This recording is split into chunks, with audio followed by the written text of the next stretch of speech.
This podcast is supported by per episode donations through Patreon and other means. Thank you for keeping this podcast alive. Why not sit back, relax, and take things easy like a Sunday morn? I'm your host, Shane Lockwood. This is episode 80, and today is the 3rd of November 2019. I want to welcome everybody who listens to the show regularly, and I know it's been a few months since the last episode, and I'd like to welcome everybody on board who is listening to this for the very first time. I want to say thank you to everybody who is listening to this through Google Podcasts and Apple Podcasts and all the other little podcast apps that have now come online with this particular podcast. Thank you very much. And thank you very much, everybody who supports the show through Patreon. I could do it without you, but I choose not to. That's just silly. So I hope that you're all sitting comfortably in your favourite armchair, couch, sofa, and so on. Even if you are laying in your bed with a chosen beverage, favourite beverage, or a herbal relaxant, maybe a few scented candles, just to get you in the mood to relax and unwind and just let go of the day.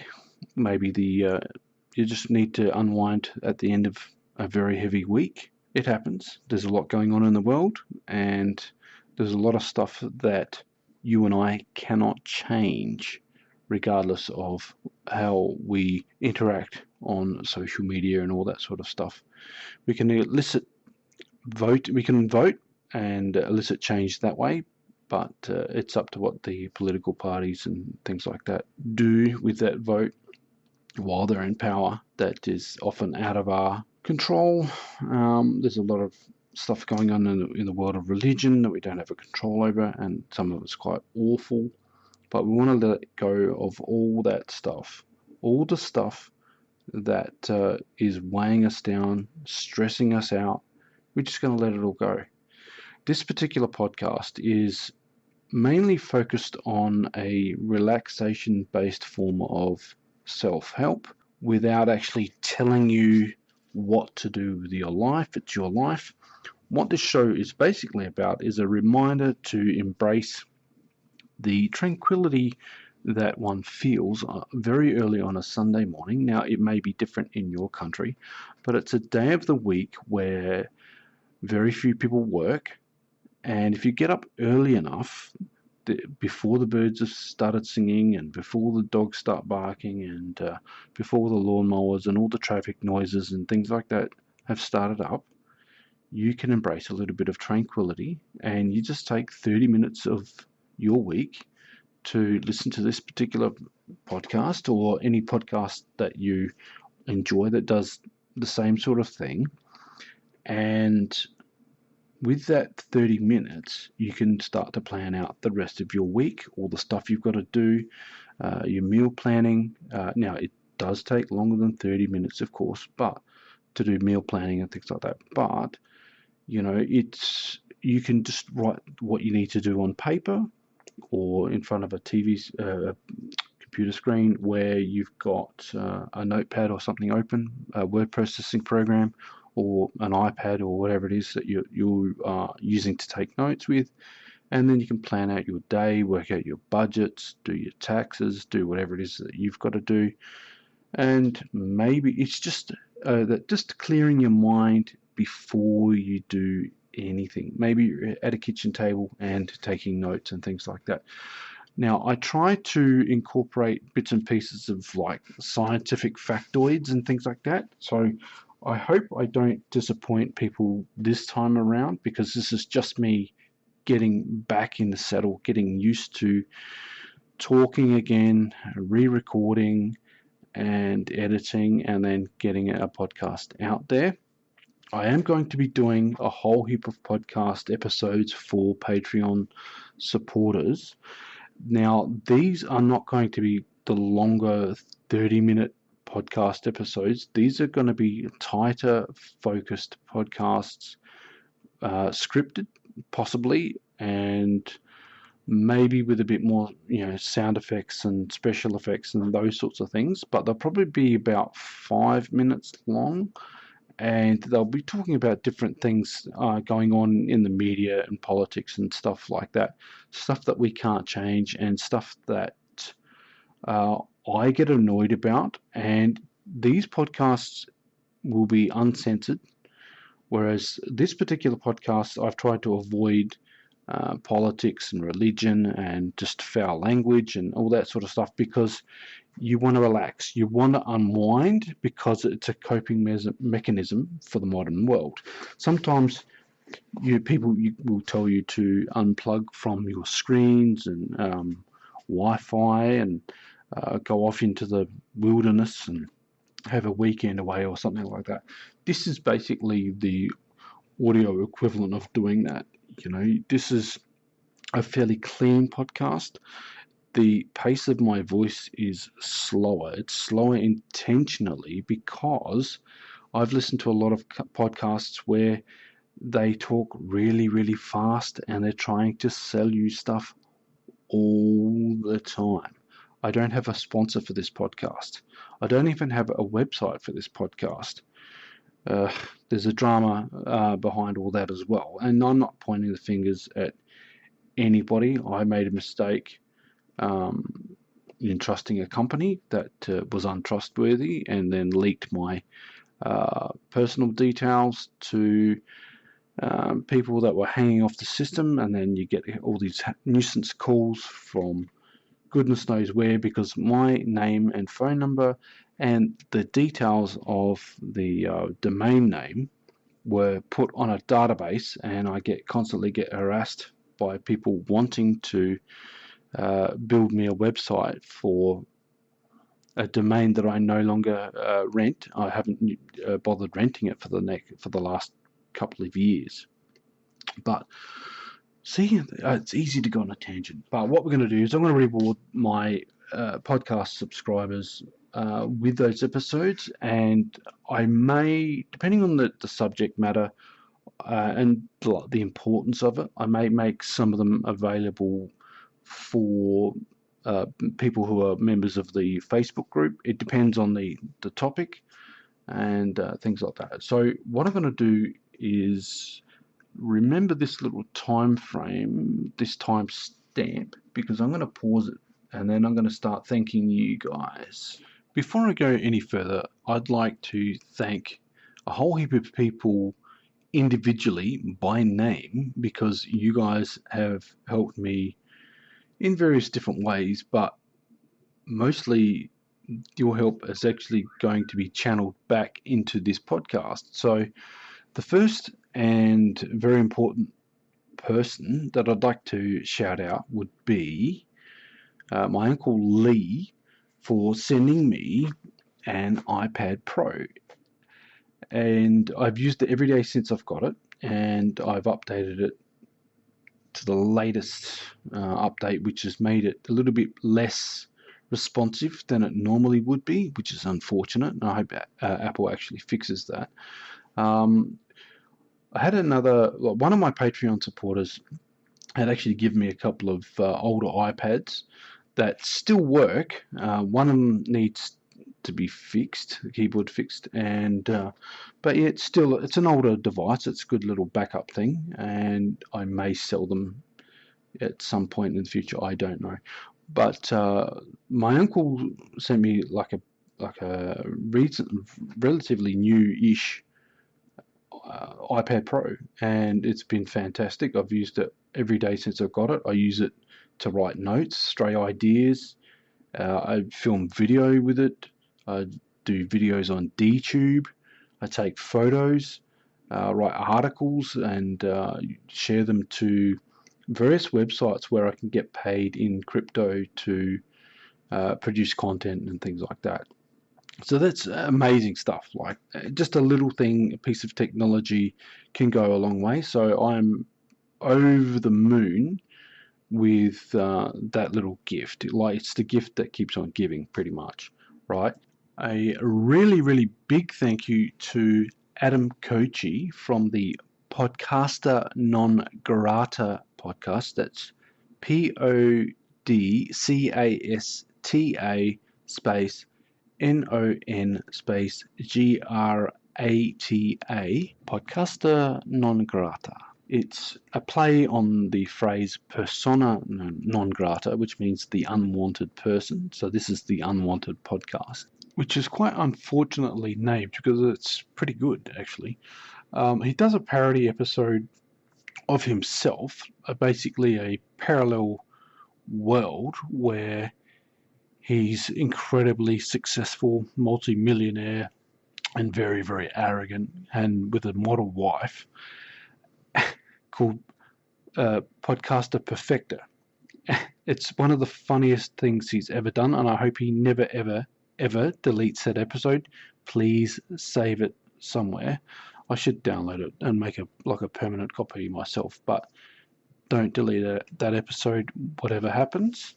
And I know that you're running out of storage space and stuff like that, but get a hard drive and just start saving episodes, backups, as my IT friends constantly remind me. Backing up your data is the most important thing you can do. Another person I'd like to thank is my good friend Melissa in Athens, Georgia. I hope I got that right, in the United States. And she will check in on me every now and again.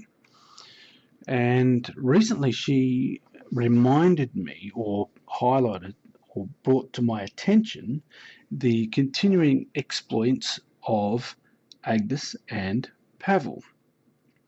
And I've never talked about Agnes and Pavel here on this particular podcast because it's probably inappropriate for what we do.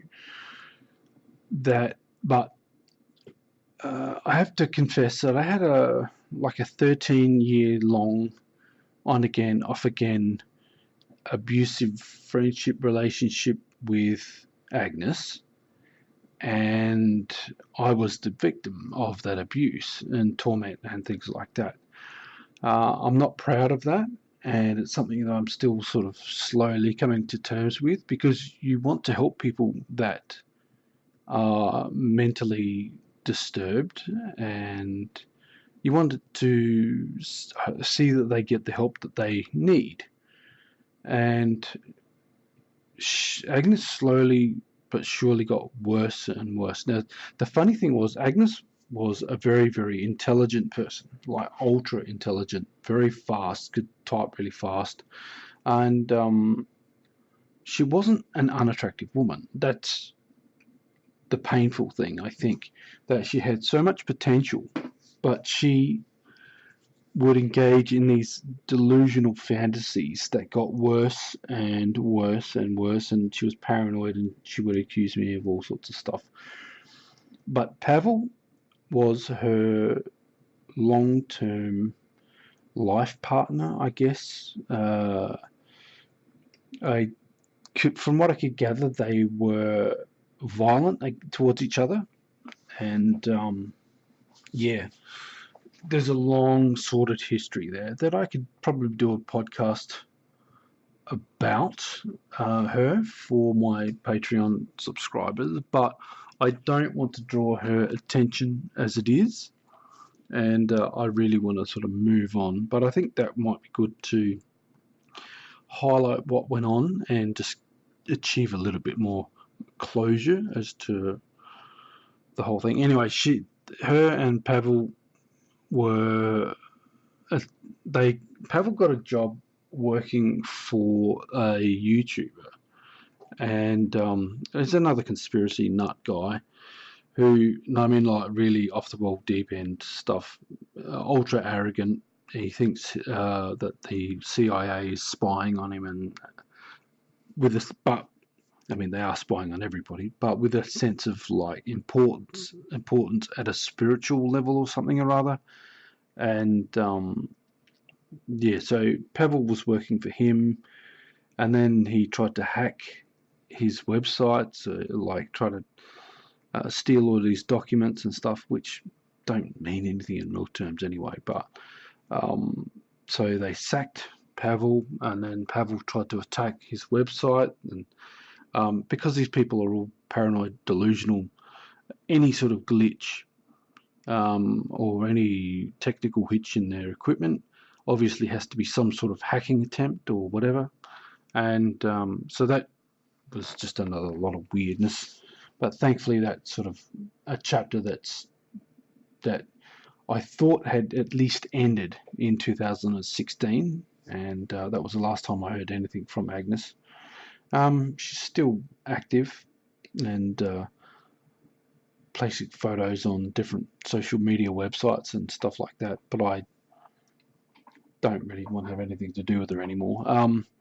I was friends with her sister, and her sister confirmed a lot of the mental illness and crazy activities and just the general schizophrenia, not schizophrenia, like psychosis and just paranoid delusional stuff, which was a shame because Agnes is a very intelligent person, but she had delusions of being royalty, had a fascination with, I think it was Prince Harry, I can't remember which one it was, and she thought she could channel Michael Jackson. No, she thought she could channel Michael Jackson and Princess Diana, and she was in love with Vladimir Putin, and she thought she was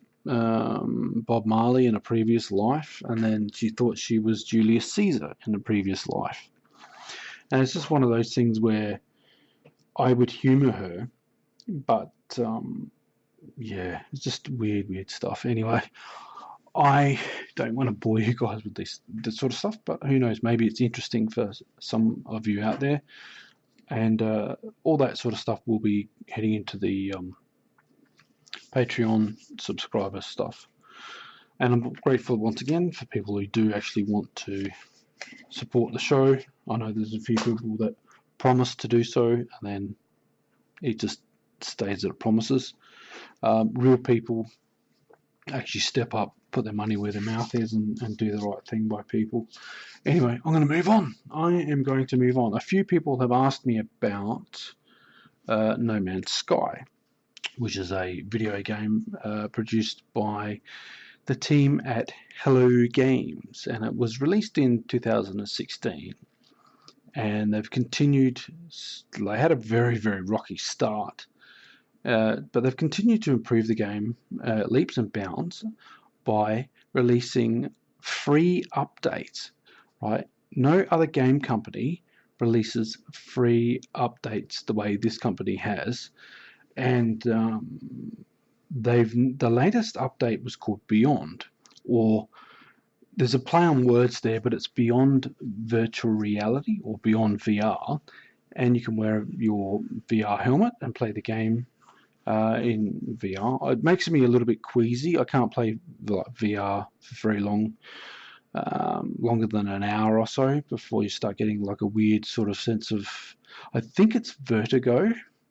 It's not a dizziness exactly. It's just like this dull sort of. It's a queasiness, and it's like a queasiness, like you're going to be sick, but like almost like a mild headache, and you've just got to take the helmet off and just maybe find a cool spot, have a bit of a drink, and just recover for a little bit. But I've enjoyed the VR experience apart from that, but I would hope that the graphics would be a lot better and a lot more immersive.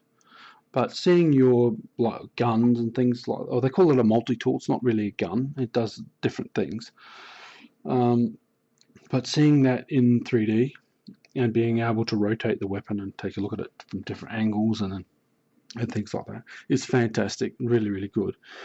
They improved the graphics normally and increased the ship size, so they're a bit more in line with the size of like your character.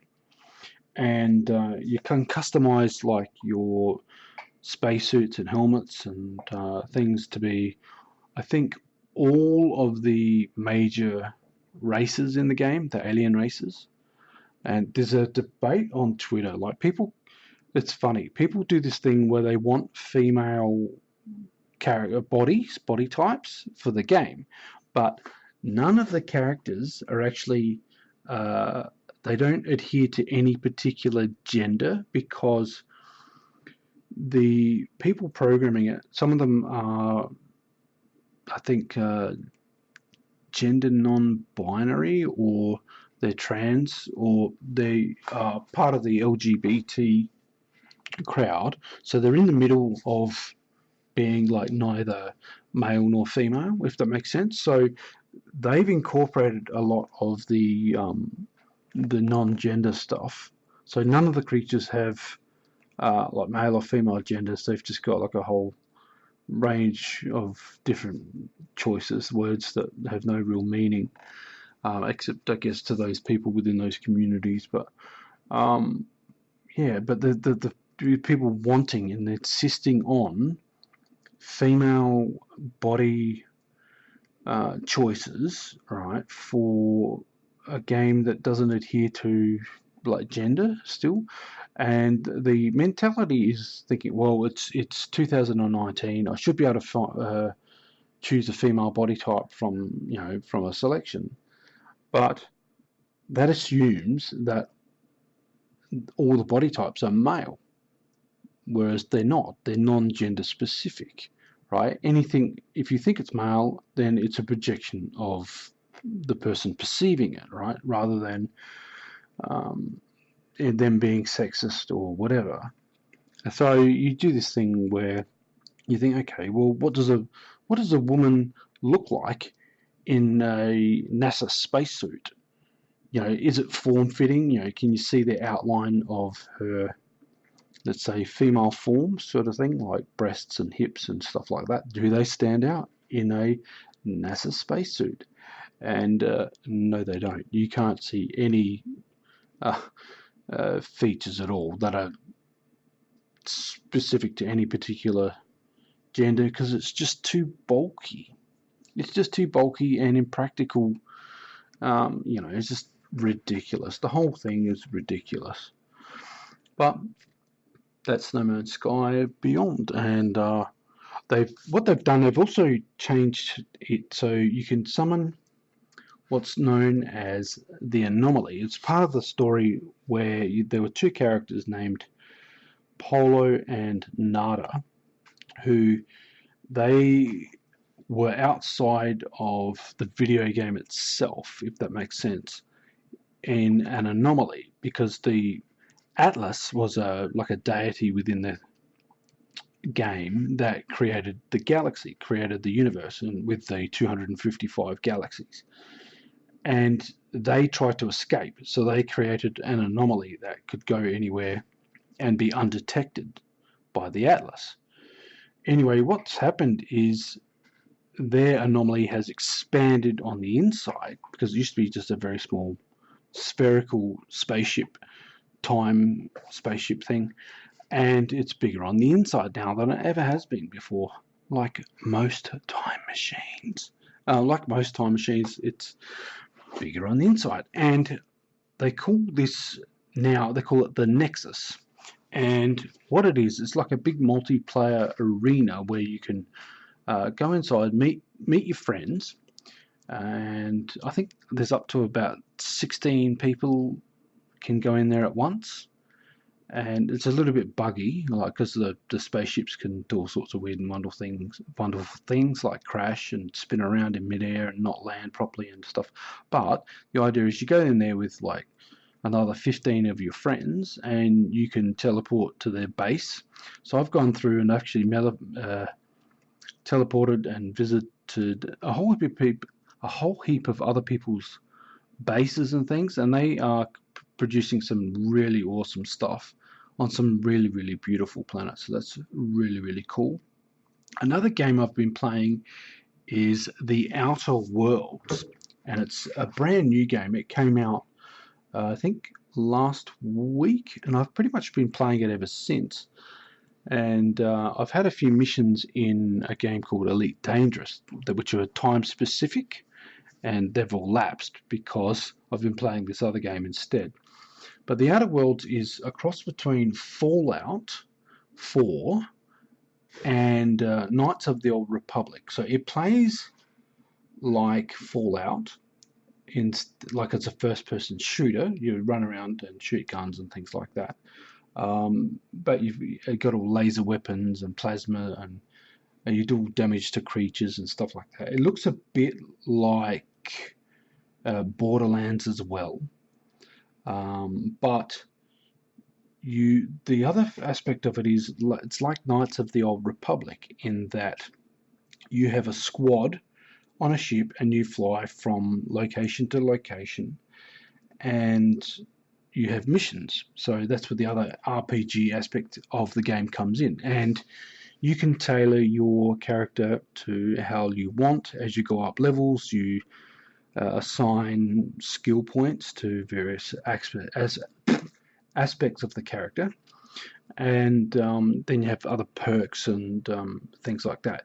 But because you're playing with like a squad, you can have two characters, two NPCs or non-playing characters as backup, as you're part of your squad at any one time. But you can have like up to about, I think there's six characters all up that join your ship, but you can ask them to leave at any time. So there's a robot as well that's got a flamethrower. There's a few people that have different political views and different goals and different personality types, and they all clash and they argue and fight and have discussions about what your character should be doing and so on and so forth. So it's pretty cool in that respect. You just go around doing missions, and you can persuade people to do things or intimidate them. Or what happens when you interact with a non-playing character, you have a whole heap of speech options, and you can use different things like persuasion and intimidation, or you can tell lies, or you can present people with basically information that to like blackmail with them with, or all sorts of weird and wonderful things. You can bribe people. So it's pretty fun. And what I like doing, the plot of the game itself is that a mad scientist has shot you into space. He's woken you up and he's shot you into space, and you think, okay, what's all that about? And he comes across as like a rather evil character, but it turns out that 10 years ago, your crew of a ship called the Hope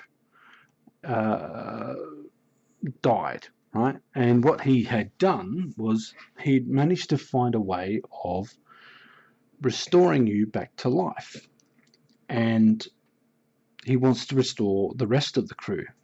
So he was getting attacked, so he shot you into space, and then you've got to decide, well, this guy's a wanted criminal now, so do you go and get revenge and turn him in to the authorities, or do you follow his quest to try and find out more about how to resurrect the rest of your crew, which these people were your friends? And there's all different people with different competing ideals and quests and things like that. So it's quite fun, and I think worth getting, or at least watching a few gameplay videos to find out like whether that game is for you. If you liked Fallout 4, I think you'll like it. If you liked Knights of the Old Republic, both 1 and 2, you should like this, I think. It is first person. It's not about like there's not the combat. It isn't squad based. They operate. The NPCs operate independently, but you can set their whether how aggressive they are, or whether they're passive, or whether they attack, or how they respond to different things. You can upgrade their weapons, their armor. It's different weapons and armor. Different armor will give you different abilities. So a heavier armor will give you penalties to the lock picking skill, or anything that requires dexterity, because you can't move around in like heavy armor. But lighter armor might give you bonuses to your dexterity. You might be able to move a lot faster, and things like that. And different weapons have different things like plasma or shock, or which is like an electrical attack, or you get different kinds of weapons, different kinds of bullets. You've got melee weapons, you've got guns, you've got flamethrowers, you've got sniper rifles, and all sorts of stuff. It's pretty cool. Another game that I've been playing is called Star Citizen, and Star Citizen's copped a lot of flack for being in order to play the game, you had to pay for a ship. Now, currently it's $45 to buy a ship, and you've got a choice between two ships. One's like a fighter and one's like a transport vessel, depending on what your gameplay style is like.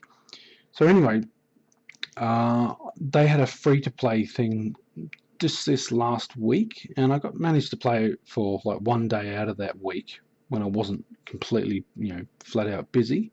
And I like it. I like it a lot. It's one of the most beautiful games I've ever seen. I think it's still very buggy, and I'm going to take forever to learn how to fly the ship without spinning around in circles. But it goes from first person to third person view. You can look at your character from pretty much any angle. It's amazing. You run around in a spacesuit and you can buy clothing, and you interact with other players, and you have quests and missions. So it's very much like Elite Dangerous and other spacefaring games. It's a lot more beautiful than No Man's Sky, that's for sure. It's very much a space simulation, like Elite Dangerous, with real players talking, and they'll attack your ship if you're not careful. And I went on a quest to try and find some guy on another planet. He was down really, really deep in a cave. I didn't find him, so I just gave up and turned around, and I got lost in the cave system, and then tried to get it back out again, and then I flew back to the space station, and then I couldn't land properly, and then I ended up being shot down by the authorities. It's a lot of fun. Another game while I'm here is called Splinterlands. Splinterlands is a digital card game that I play, and I get paid in cryptocurrency for playing and winning, and my account is worth about $438. But it's quite good. And I've bought and sold cards and made like a fair bit of money from them. And they're currently going through, I think they just finished their second expansion pack of booster cards. Or booster packs are where you buy, say for $2 you buy like a pack of 5 cards, and you might get random rare cards. Like, it's very similar to Magic the Gathering, and it plays very similar to Magic the Gathering and Hearthstone, but I like this. There's a really cool community of people, and they're going through, they've got, I think, a Kickstarter. There's 4 days left of their Kickstarter, and they're doing the Untamed expansion. So there's going to be a whole heap of new cards, and they're not going to be printing the alpha and beta sets, but they'll be doing Untamed from like now on.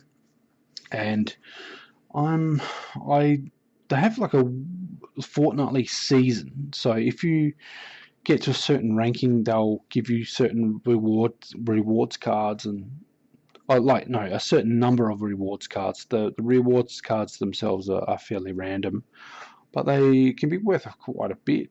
Even a basic one's like $0.02 or something like that for free, like just for winning. And you combine the cards to make them go up levels, and then once they get to a certain level, they start unlocking like certain special abilities, which makes them more powerful, and then you win more games and things like that. I had friends that were playing, and they'd gotten up into the gold leagues and beyond, and I got to the gold league once, no, twice, but I hover around the silver levels because there's 3 levels within each class. You got bronze, bronze 3, bronze 2, bronze 1. Then you got silver 3, silver 2, silver 1, gold 3, gold 2, gold 1, and then you've got diamond. Diamond 3, diamond 2, diamond 1, and then you got champion 3, champion 2, champion 1, and it's just incredible. But at that level, you're making some major card wins and things like that. You're making like a fair bit of money, but you can always save the cards. You buy them and sell them on the market, but you can always save them for a rainy day. And there's also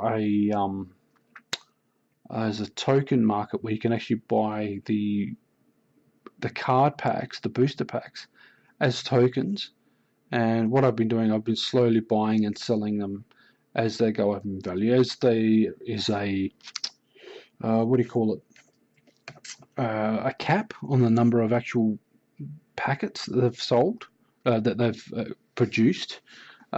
So as they come to like the end of an expansion, where they go, okay, guys, we're not going to produce any more of these cards, so there's a cap on them.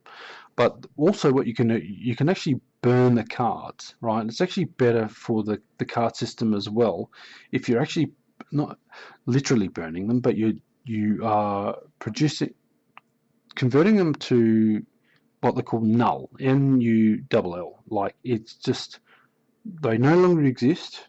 They're deleted completely because each card has a serial number. It's a digital asset, right? So if it gets deleted, you get some dark energy crystal tokens, right? That's what they've called them, right? Which you can then use to buy more cards or more packs or do all sorts of weird and wonderful things with. But the more cards that you burn, the less of them there are, which then increases the value of the existing cards. So it's a really cool system.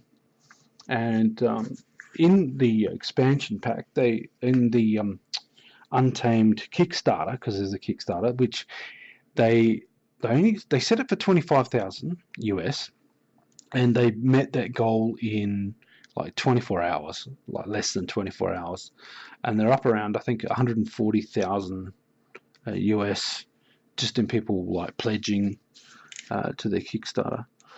But it's pretty cool, and I want a physical card set. They're making it as one of the rewards. They're making a physical card set, which would be awesome. Anyway, I've gone on for long enough, but the reason I started doing this today was I got a hater comment on the Facebook fan group for this particular podcast, and he said, "Oh, this is a pathetic podcast. You'll never get anywhere. Just give up, whatever." And I hadn't done an episode in 3 months, so I thought, you know what? I'm going to let this guy fuel my fire. I'm going to pick myself up, dust myself off, and start recording podcast episodes regularly, and I'm going to have a whole lot of fun. So I hope that you've enjoyed this particular podcast. It is a little bit longer than normal, and I did ramble on a bit, but I'm back. I hope that you take this morning, the rest of today, and the rest of the week easy like a Sunday morn. That's all for this particular podcast. I will catch you next time. Bye for now.